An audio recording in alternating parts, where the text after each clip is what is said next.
Irmãos, nós daremos sequência à pregação da palavra. Estamos estudando, como os irmãos já sabem, estamos estudando, meditando, tendo uma série de sermões, no texto que está na carta registrada aos 1 Coríntios. E hoje nós iremos parar um pouquinho e meditar no capítulo de número 4. Talvez você diga o seguinte: acho que o Fábio não está bem, está errado, o pastor Fábio está se enganando. Nós não estudamos o capítulo 5 na semana passada? Sim, se a sua memória está boa, foi isso mesmo que aconteceu. Nós havíamos planejado e dividido essa carta entre os pastores, e o reverendo Valdeci precisava viajar hoje, por isso ele adiantou a parte dele, e aí agora estou fazendo um retrocesso até o capítulo 4, mas isso não vai fazer com que percamos absolutamente nada do conteúdo desta carta. É uma alegria expor a palavra aos irmãos e também àqueles que nos assistem na internet. Nós temos tido a bênção de sermos vistos e ouvidos na internet. E Deus tem feito grandes coisas, tem edificado muitas vidas através do culto que prestamos a Ele aqui. Eu quero quebrar um pouquinho o protocolo e destacar algo. Semana passada, pessoalmente, eu pude falar para a nossa irmã Maria Isabel, dizendo a ela o quanto é precioso vê-la na igreja, uma vez que ela vem com certa dificuldade, mas ela transmite para nós um testemunho verdadeiro. Um testemunho de alguém que tem uma certa impossibilidade, que vem à casa do Senhor com dificuldade, mas vem com alegria para louvar e bendizer a Deus. Por isso, nossa irmã Maria Isabel é exemplo para nós. E às vezes, quando você acordar assim no domingo e ficar meio desanimado, lembra dela. Fala: irmã Maria Isabel tem mais dificuldade que eu, mas ela está na casa de Deus. E eu também posso estar. E é uma bênção estarmos reunidos em torno da palavra. Vamos ler então, primeira Epístola de Coríntios, capítulo 4. Eu lerei todo o capítulo. Peço aos irmãos que me acompanhem e que depois continuem com as suas Bíblias abertas, para então meditarmos nos pontos da palavra de Deus. Assim, pois, importa que os homens nos considerem como ministros de Cristo e despenseiros dos mistérios de Deus. Ora, além disso, o que se requer dos despenseiros é que cada um deles seja encontrado fiel. Todavia, a mim, muito pouco se me dá de ser julgado por vós ou tribunal humano, nem eu tampouco julgo a mim mesmo. Porque de nada me argue a consciência, contudo, nem por isso me dou por justificado, pois quem me julga é o Senhor. Portanto, nada julgueis antes do tempo, até que venha o Senhor, o qual não somente trará à plena luz as coisas ocultas das trevas, mas também manifestará os desígnios dos corações. E então, cada um receberá o seu louvor da parte de Deus. Estas coisas, irmãos, apliquei-as figuradamente a mim mesmo e a Apolo, por vossa causa, para que, por nosso exemplo, aprendais isto: não ultrapasseis o que está escrito, a fim de que ninguém se ensoberbeça a favor de um em detrimento de outro. Pois quem é que te faz sobressair? E que tens tu que não tenhas recebido? E se recebeste, por que te vanglorias como se não tiveras recebido? Já estais fartos, já estais ricos, chegastes a reinar sem nós. Sim, tomara reinasses, para que também nós viéssemos a reinar convosco. Porque a mim me parece que Deus nos pôs a nós, os apóstolos, em último lugar, como se fôssemos condenados à morte, porque nos tornamos espetáculos ao mundo, tanto a anjos quanto a homens. Nós somos loucos por causa de Cristo, e vós sábios em Cristo. nós fracos, e vós fortes, vós nobres, e nós desprezíveis. Até à presente hora sofremos fome, e sede, e nudez, e somos esbofeteados, e não temos morada certa. E nos afadigamos, trabalhando com as nossas próprias mãos. Quando somos injuriados, bendizemos. Quando perseguidos, suportamos. Quando caluniados, procuramos conciliação. Até agora, temos chegado a ser considerados lixo do mundo, escória de todos. Não vos escrevo essas coisas para vos envergonhar, pelo contrário, para vos admoestar como a filhos meus amados. Porque ainda que tivesseis milhares de preceptores em Cristo, não teríeis, contudo, muitos pais, pois eu, pelo Evangelho, vos gerei em Cristo Jesus. Admoesto-vos, portanto, a que sejais meus imitadores. Por esta causa vos mandei Timóteo, que é o meu filho amado e fiel no Senhor, o qual vos lembrará os meus caminhos em Cristo Jesus, como por toda parte ensino em cada igreja. Alguns se ensoberbeceram, como se eu não tivesse de ir ter convosco, mas em breve irei visitar-vos, se o Senhor quiser. E então conhecerei não a palavra, mas o poder dos ensoberbecidos. Porque o reino de Deus consiste não em palavra, mas em poder. Que preferis?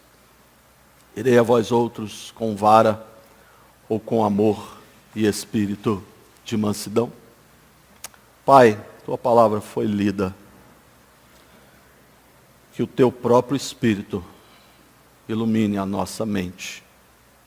Que o nosso pensamento esteja cativo à tua palavra, à tua vontade. Que possamos aprender daquilo que o Senhor tem para a nossa vida. Obrigado, Senhor, pela bênção de abrirmos a tua palavra e meditarmos nela. Pela bênção da presença do teu Santo Espírito em nosso meio. Bendito seja o Senhor por cada vida que aqui está. E porque sabemos que pela tua graça e misericórdia seremos visitados nesta manhã, como já temos sido desde o início desse dia. Bendito seja o Senhor, em nome de Jesus. Amém. Como a igreja pode reconhecer um verdadeiro ministro de Deus? Até agora, o apóstolo Paulo trabalhou até o capítulo 3, questões da igreja, de uma forma geral. Paulo conversou conosco nesta carta, falando a respeito de unidade, falando a respeito de divisões, falando a respeito de algumas confusões. E Paulo nos direcionou a cada instante a olharmos para a cruz de Cristo. O alvo de Paulo e a mensagem central de Paulo é a cruz. E Jesus é apontado como o Senhor de tudo e de todos. Você pode ver aí no verso do capítulo 1, versículo 30 e 31, quando Paulo nos diz assim: mas vós sois dele, em Cristo Jesus, o qual se tornou da parte de Deus sabedoria e justiça e santificação e redenção, para que, como está escrito, aquele que se gloria, glorie-se no Senhor.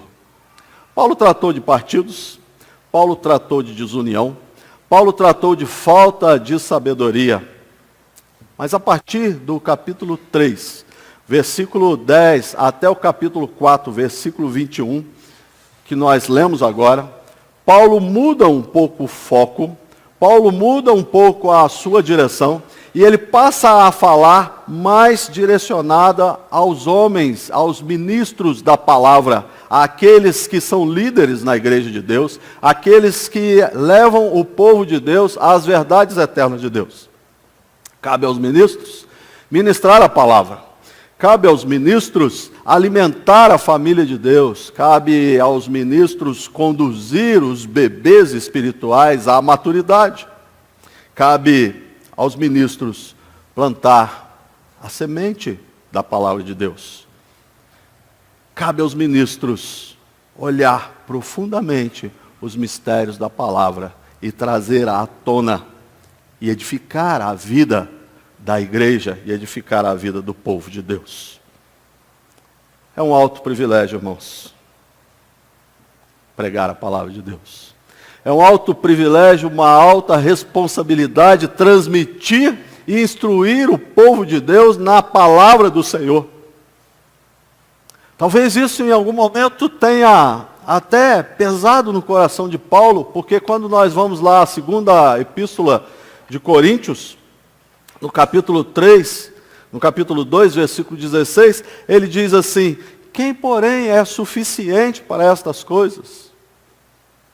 E essa pergunta fica no ar até entrar no capítulo 3, versículo 5, quando ele diz: a nossa suficiência vem de Deus. Portanto, o ministro do Evangelho precisa de Deus. O ministro do Evangelho precisa da presença viva e santa do Espírito Santo no seu coração, ardendo como chama de fogo. O ministro do Evangelho precisa da palavra em sua mente, para que possa transmitir verdades consoladoras e às vezes até exortações ao povo de Deus. Quero examinar com os irmãos este capítulo 4, sobre o tema: como a igreja pode reconhecer um verdadeiro ministro de Deus. E quero olhar 3 aspectos desse verdadeiro ministro. Primeiro aspecto: fidelidade ao Senhor da palavra. E você vai me acompanhar do versículo 1 ao versículo 6. Segundo aspecto: humildade diante dos homens. E veremos do versículo 7 ao versículo 13. E terceiro aspecto: a amabilidade de um pai. Vejamos então. Fidelidade do Senhor à palavra. Um verdadeiro ministro deve ter fidelidade à palavra do Senhor. Os homens da igreja de Corinto estavam acostumados, em todo o tempo, à vaidade e às preferências. Cada um tinha uma preferência, era comum naquela cidade. A cidade respirava competitividade. E as pessoas daquela cidade iam aos cultos também, e eram muitas vezes membros da igreja, e continuavam tendo o mesmo pensamento de culto às personalidades. E isso acabou sendo realmente arraigado, introduzido dentro da igreja. Paulo começa a combater esse desvio doutrinário. Paulo começa a combater esta maneira de pensar, essa postura que aquelas pessoas tinham, a condição daquelas pessoas e como elas enxergavam os ministros de Deus, como elas enxergavam os líderes da igreja. Havia muita competitividade naquela igreja. Paulo demonstra que esta competitividade provinha de uma só fonte, provinha do orgulho da alma. As pessoas eram orgulhosas. As pessoas estavam interessadas em si mesmos. C.S. Lewis, quando fala a respeito de orgulho, no seu livro Cristianismo Puro e Simples, ele define orgulho mais ou menos assim: o orgulho não se satisfaz em ter uma coisa, mas em tê-la em quantidade maior do que os outros. Dizemos que as pessoas se orgulham de ser ricas, espertas e bonitas. Mas isso não é verdade. Elas têm orgulho de serem, ou de ser, mais ricas, mais espertas e mais bonitas do que os outros. Se todos fossem igualmente ricos, espertos e bonitos, não haveria espaço para o orgulho. A igreja de Corinto olhava para os seus líderes e começava a fazer comparações. E começava a inflar o orgulho, ou pelo menos querer inflar o orgulho dos seus líderes. Comparavam e se orgulhavam daquilo que comparavam. Certamente, quando olhamos para a vida de Paulo, nós vemos que Paulo era um homem impressionante. Esse homem pode ser destacado como um dos maiores líderes que já houve na história. Talvez se fôssemos enumerar homens que fizeram ou se destacaram na história, Paulo seria um deles. Certamente, Paulo é o maior líder do Evangelho, o maior líder da igreja de Deus. Paulo tinha profundas influências. Paulo tinha altíssimo conceito. Paulo inspirava profunda convicção nas pessoas. Certamente Apolo e Cefas, que é Pedro, também tinham a mesma disposição, tinham o mesmo conceito de todas aquelas pessoas. Como vimos, irmãos, o orgulho e a autossuperação em prol de si mesmo é alimentada por aqueles que estão ao redor de uma personalidade.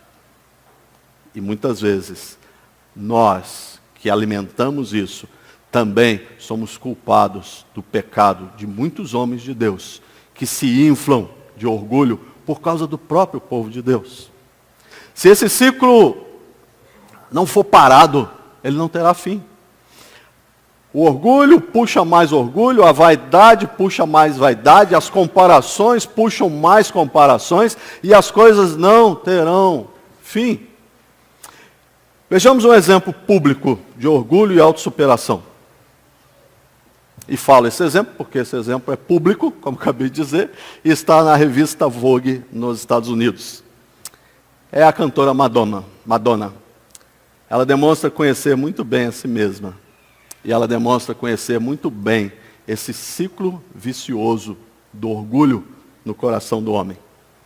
Ela afirma à sua entrevistadora o seguinte: o que me impulsiona na vida é o medo de ser medíocre. Esse medo é que sempre me impele. Venço um de seus ataques e descubro-me como um ser humano especial.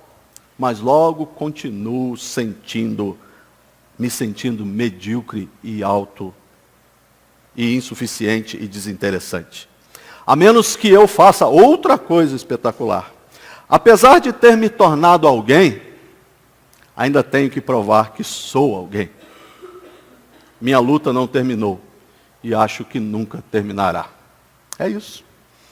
Quando nós olhamos para o orgulho ou inflamos o nosso próprio orgulho ou o orgulho de outras pessoas, esse ciclo não acaba nunca. Por isso o apóstolo Paulo, com sabedoria vinda dos céus, entendeu que o ciclo vicioso do orgulho deveria acabar. E ele então dá uma palavra à igreja e resolve intervir e mostrar para a igreja o verdadeiro conceito de líder e ministro. E mais, ele ensina a igreja a humildade acima do orgulho. Ele ensina a igreja a dependência de Deus acima das comparações. Vejamos então como Paulo faz isso. Paulo usa alguns aspectos do texto grego. E isso será muito útil para nós nesta manhã, que nos ajuda a entender o motivo pelo qual o líder não deve ter orgulho. Primeiro, vai no verso 1 e dê uma olhada. Importa que os homens nos considerem como ministros de Cristo. Óbvio, quando você ouve a palavra ministro nos nossos dias, você pensa numa pessoa de primeiro escalão. É o top, quem está na linha de frente, quem está comandando pessoas, quem está, na linguagem popular, por cima da carne seca. Mas quando Paulo utiliza esta palavra ministro no texto, ele pega uma palavra grega que chama-se ruperetes, ou se pronuncia ruperetes, ou rupereta. E o rupereta, ou ruperetes, era um escravo. Então quando Paulo fala, importa que os homens nos considerem como ministros, ele está dizendo, importa que os homens nos considerem como riperetas, escravos. Sabe quem era o ripereta? Era um escravo condenado à morte. E se não bastasse esse escravo estar condenado à morte, esse escravo era pego e colocado nas galés do navio, no porão do navio. E esse escravo era açoitado e era direcionado a remar, até morrer. Em outras palavras, Paulo está dizendo, eu sou escravo, mas eu sou escravo de Cristo Jesus. E por ser escravo, não é necessário colocar holofotes no ministro de Deus. Porque o ministro de Deus, ele não tem ordem própria, ele não tem agenda própria. O ministro de Deus ouve a voz do comandante, ouve a voz do capitão do navio. E o capitão desse navio, reino de Deus, é Cristo Jesus. Em segundo lugar, Paulo diz que nós não devemos nos orgulhar, e nem os ministros devem se orgulhar, porque ele continua dizendo que o obreiro é um mordomo. Versículo 2, ele diz assim, versículo 1 ainda, final, ministros de Cristo e despenseiros dos mistérios de Deus. No versículo 2, ele vai dizer que requer dos despenseiros é que sejam encontrados fiéis. Paulo usa outra figura. Paulo usa outra palavra. E agora a palavra grega é oikonomos, que tem o significado de administrador do lar, que tem o significado de mordomo, que tem o significado daquela pessoa que na época coordenava a despensa da casa. O mordomo estava acima dos demais servos, mas o mordomo não estava acima do seu senhor. Ele era um superintendente de todos os demais serviçais, mas ele estava diretamente ligado e em obediência ao seu senhor. O alimento daquela casa era provido pelo Senhor. O mordomo não provia o alimento. O mordomo administrava o alimento. E a figura é interessantíssima. Porque quando nós olhamos para a figura de um ministro, de um dispenseiro de Deus, nós olhamos para a figura de um homem que está administrando o pão, mas que o provedor deste pão é o Senhor. Por isso Paulo diz, não cabe holofotes, não cabe orgulho, não cabe comparações, porque o pão que nós entregamos é o pão espiritual que desce do céu e vem da parte de Deus, e cabe ao despenseiro ser fiel. E é isso que Paulo fala em terceiro lugar. O dispenseiro precisa ser absolutamente fiel. Requer dos dispenseiros que sejam encontrados fiéis. A função do mordomo não era agradar as demais pessoas. A função do mordomo era agradar ao seu Senhor. Tão somente ao seu Senhor e nada mais. Em quarto lugar, o despenseiro está exposto ao julgamento. No versículo 3, Paulo afirma, todavia, a mim muito pouco se dá ser julgado por vós ou por tribunal humano. Paulo se dirige à igreja e diz, eu não estou preocupado com o julgamento de vocês. E ele faz até uma certa parábola, e muito menos com o tribunal humano. Ainda que viesse um tribunal humano para me julgar, eu não estaria preocupado, eu não estou preocupado com esse julgamento, pois julgamento humano não é o mais importante, mas o julgamento que vem dos céus. E aí Paulo passa por esses três julgamentos, ou a pensar em três julgamentos. O julgamento dos homens, como já dissemos. O julgamento da sua própria consciência, porque ele diz, nem tampouco julgo a mim mesmo. Em outras palavras, Paulo está dizendo, a nossa consciência não é o nosso supremo juiz. A nossa consciência não tem condição de nos aprovar ou reprovar, porque a nossa própria consciência não é confiável. Mas aquilo que vem de Deus é confiável. E o último julgamento é exatamente o que ele diz, é o julgamento do próprio Deus. Paulo conclui dizendo, pois quem me julga é o Senhor. É o Senhor quem me julga. Deus é o único que pode julgar os pensamentos, Deus é o único que pode julgar o coração, Deus é o único que pode julgar as nossas atitudes externas, que ainda que pareçam más diante dos homens, podem estar sendo boas diante de Deus. Então Paulo diz, olha, eu não vou ser julgado por nenhuma destas coisas, nem os homens, nem a minha consciência, mas serei julgado pelo próprio Deus. Nos versos 5 e 6, Paulo continua e prossegue advertindo a igreja de Corinto para que tivesse o cuidado de não julgar seus ministros apressadamente. Ele faz pelo menos 3 advertências. Olha aí, versos 5 e 6. Eu gosto que você deixe a Bíblia aberta para você acompanhar. Primeira advertência, não julgue na hora errada. Ele diz, portanto, não julgueis antes do tempo. Cuidado para o julgamento apressado. Segundo, não julgue pelo critério errado. Ele diz, não ultrapasseis o que está escrito. A terceira advertência é: não julgue pelo motivo errado, a fim de que ninguém se ensoberbeça em favor de um e em detrimento do outro. A maneira mais vil de se criticar alguém é promover a outro. E Paulo diz: eu quero cortar esse mal pela raiz. Esta motivação pode erguer uns, mas pode derrubar outros. Esta motivação, ela é carnal e é mundana. E esta não é a ação do povo de Deus. O povo de Deus precisa olhar para o seu ministro e perceber se ele está sendo fiel e íntegro na doutrina, no transmitir a palavra. Como a igreja pode reconhecer um verdadeiro ministro de Deus? Já vimos que isso acontece pela fidelidade desse ministro ao Senhor. Agora veremos que o verdadeiro ministro de Deus tem a humildade diante dos homens. Observe aí dos versículos 7 ao versículo 13. Versículo 9 diz assim: porque a mim me parece que Deus nos pôs a nós, os apóstolos, em último lugar, como se fôssemos condenados à morte, porque nos tornamos espetáculo ao mundo, tanto a anjos como a homens. Ao chamar a si mesmo e aos apóstolos de espetáculo do mundo, Paulo usa outra figura. Paulo usa outra metáfora. Eu gosto da didática de Paulo. Paulo trabalha muito didaticamente, de forma que as pessoas entendam.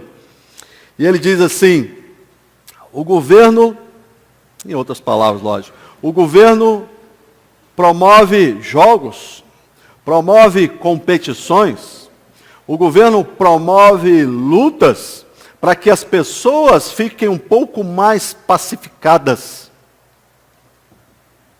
E o anfiteatro era lotado. Lotado de gente ansiosa. De gente que estava ali querendo ver homens competindo à exaustão. Querendo ver prisioneiros lutando entre si e querendo ver feras devorando prisioneiros. Na verdade, o termo grego traduzido por um espetáculo que você vê aí, dá origem à nossa palavra teatro. Era isso. O Coliseu de Roma se tornou um teatro. Uma grande arena, o centro de entretenimento humano. Para tentar levar a igreja de Corinto à humildade, Paulo se vale de 4 contrastes. E assim revela a sua ironia àquele povo. Percebam que Paulo me parece que está tão irritado com aquela igreja, que ele não só começa exortando, mas agora ele fica irônico. Ele traz um tom irônico à igreja. E ele revela a sua ironia fazendo algumas comparações e fazendo alguns contrastes. Verso 8 ele diz a respeito de reis e prisioneiros. E a ironia de Paulo aqui é que ele descreve os coríntios como reis. Em outras palavras, ele diz: gostaria de poder reinar com vocês. Gostaria de reinar com vocês e gostaria de ser importante, como vocês são importantes. Mas em vez disso, sabe o que acontece? Eu preciso entrar numa arena. Eu preciso sofrer por Cristo Jesus, porque esta foi a missão que Ele me deu. E ele continua, em outras palavras, dizendo: vocês têm a primazia diante dos homens, mas os apóstolos são pequenos, talvez os últimos de todos os homens. Se um líder verdadeiro como Paulo se considerava como um espetáculo no final de uma programação, no final de um teatro, o que diremos de cada um de nós? O segundo contraste que Paulo faz e usa é de sábios e loucos.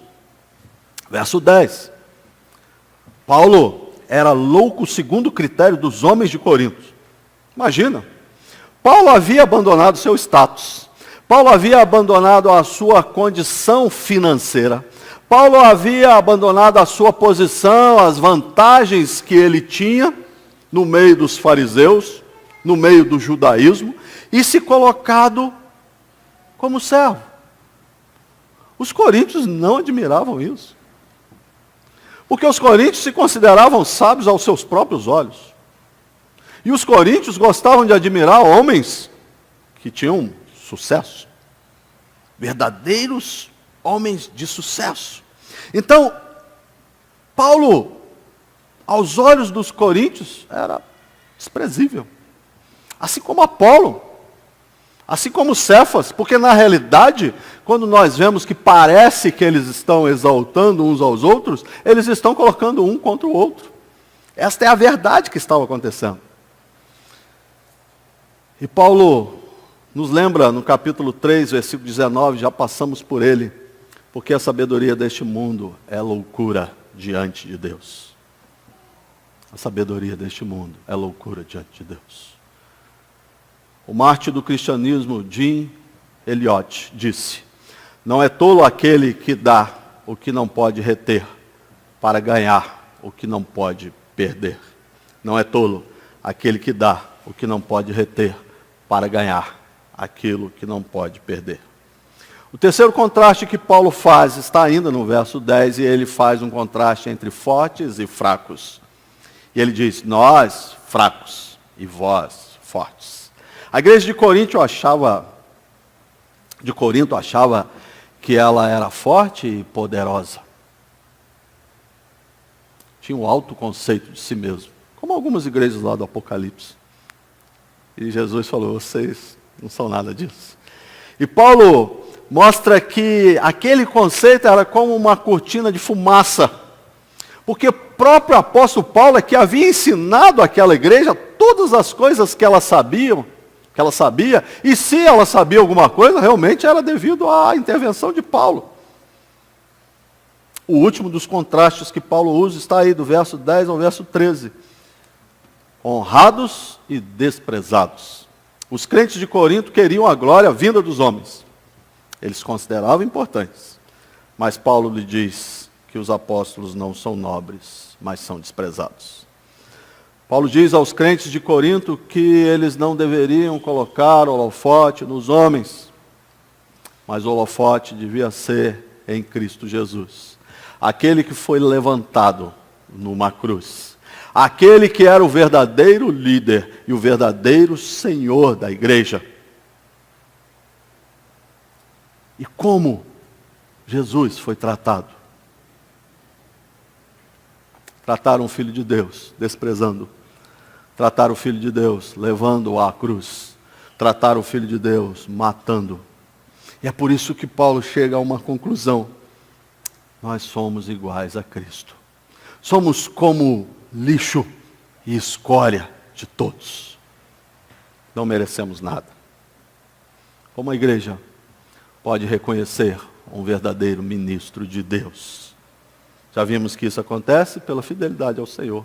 Já vimos que isso acontece por causa da humildade desse homem diante dos homens.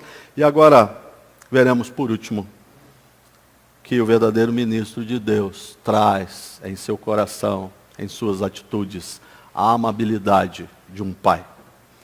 Depois de Paulo usar de uma severa e imensa ironia, depois de Paulo ser duro com aquele povo, Paulo muda completamente a sua linha de argumentação. E Paulo se dirige a eles, se dirige à igreja como filhos. Ontem nós estávamos conversando sobre João se dirigindo à igreja como filhos e falando para a igreja, filhinhos. Paulo compara o ministro a um pai espiritual. Paulo compara o ministro àquele que quer guardar, proteger, caminhar com seus filhos. Nós notamos isso em todas as cartas do apóstolo Paulo. Você pode pegar todas as cartas de Paulo e verificar que Paulo se comportava como um pai em relação à igreja, sempre sofrendo em si mesmo para não deixar com que a igreja sofresse. E nesta figura espiritual de pai, ele lembra a igreja dos ministérios importantes que realizou em favor dela. Podemos observar pelo menos 4 coisas. Paulo é o pai espiritual, pois ele gerou este povo através do Evangelho. E no verso 15 ele diz, eu sou preceptor de vocês. Preceptor vem da palavra grega paidagogos, que era, de novo, um escravo que tinha a responsabilidade de conduzir crianças à instrução, mas que era um escravo que, apesar de não ser o pai, ele se comportava como alguém da família, protegendo, guiando e orientando. Em segundo lugar, Paulo é pai espiritual, sendo exemplo para os seus filhos. Admoesto-vos, portanto, a que sejais meus imitadores. Paulo ensinava não apenas através da palavra, mas Paulo ensinava, acima de tudo, através da própria vida, através do seu comportamento, das suas atitudes, do seu amor. O exemplo não é somente uma forma de ensinar, o exemplo é a única forma de ensinar. As nossas ações e as nossas atitudes falam muito mais alto do que as nossas palavras. Paulo ainda é o pai espiritual, porque ele exerce disciplina dos seus filhos. Um pai exerce disciplina. Um pai não abre mão da disciplina, porque a disciplina, acima de tudo, é uma expressão de amor. Por isso Paulo foi duro com a igreja, por isso Paulo foi irônico com a igreja, por isso Paulo estava pronto a ir lá nesta igreja, confrontar aqueles irmãos pessoalmente. Muitas vezes, irmãos, a única forma, a única maneira de alcançarmos o coração de alguns filhos é através da disciplina. Eles não entendem o amor. Precisam ser disciplinados. Por último, Paulo é o pai espiritual, porque dá afeto e dá carinho aos seus filhos. O filho que apanha, ou o filho que só apanha, fica revoltado. Sempre. O filho que só recebe carinho, fica mimado. E Paulo estabelece um equilíbrio entre correção e carinho, e vai caminhando com a igreja. Certamente ele não queria ir ter com eles com vara, como ele fala aqui, porque em toda a vida de apóstolo Paulo a gente vai olhar que não é esse o sentimento que está no coração dele. Ele termina o texto dizendo, que preferis? Irei a vós outros com vara? Certamente não era este o desejo. E ele completa, ou com amor e espírito de mansidão. Quase que dizendo para a igreja, é assim que eu quero ir. É assim que eu quero me comportar com vocês. Com amor e espírito de mansidão. Paulo era um excelente pai espiritual. O que fazer diante das verdades desse texto? O que fazer diante da expressividade da palavra de Deus? Que aplicações temos para a nossa vida? E olhando esses três aspectos de fidelidade, de humildade, de amabilidade de um ministro, identificando esse ministro com Cristo Jesus, eu quero dar uma palavra à igreja. Pelo menos que nós, como igreja, tenhamos duas atitudes. Primeira coisa, olhando para os seus ministros, pela graça de Deus, essa igreja tem 3 ministros do Evangelho, e mais os nossos presbíteros e líderes desta igreja. Olhando para os seus ministros, para os líderes desta igreja, se existe algo que nós precisamos melhorar, conversem conosco. Sejam transparentes. Caminhem conosco. Mostrem na palavra aquilo que é necessário melhorar. Esta é a melhor atitude da igreja em relação aos seus ministros. A pior atitude da igreja em relação aos seus ministros é a atitude de ficar conversando ou falando por debaixo do pano, como assim dizer? Falando por trás.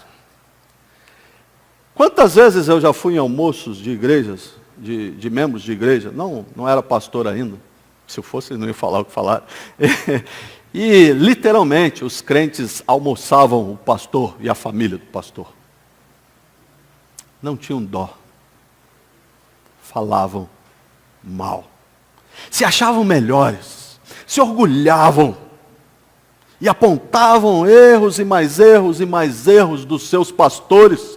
Como se não houvesse erros nas próprias ovelhas. Esta é uma atitude horrível. E a minha orientação é a igreja é que, olhando para o texto, olhem para nós, seus ministros e seus líderes, e conversem conosco. Puxem nossa orelha, amavelmente, por favor, para que nós possamos consertar detalhes, porque afinal de contas nós somos humanos.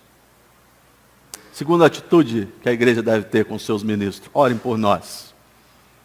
Irmãos, nós somos homens sujeitos a muitas tentações.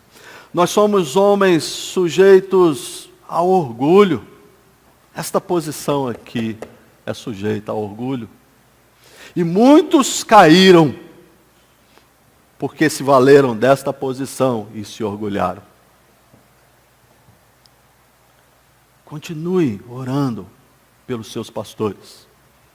Continue intercedendo pelos seus pastores. Continue vigiando os seus pastores. Não permitam que o sentimento de autossuficiência e de orgulho sejam disseminados por vocês na vida de nós, pastores. Que não haja comparações. Que não hajam pesos diferentes. Porque vocês têm 3 pastores diferentes, com atitudes diferentes, com vidas diferentes, com histórias diferentes, mas 3 pastores que, pela graça de Deus, amam ao Senhor e caminham junto com a igreja. Tomem conta de nós. Tomem conta do nosso coração. Tomem conta da nossa vida. Acima de tudo, irmãos, encerro aqui, como lemos no verso 6. Não ultrapasseis o que está escrito, a fim de que ninguém se ensoberbeça a favor de um em detrimento de outro. Não ultrapasseis o que está escrito. Esta é a nossa regra de fé e prática. Aqui, nós temos que nos aconselhar mutuamente. Aqui, nós temos que nos exortar mutuamente. Aqui, nós temos que dobrar a nossa vida e retirar de nós todo o orgulho e que tudo seja feito para a honra e glória de Deus. Louvado seja Deus, que Deus nos abençoe e que Deus nos dê graça em nossas ações. Vamos orar mais uma vez.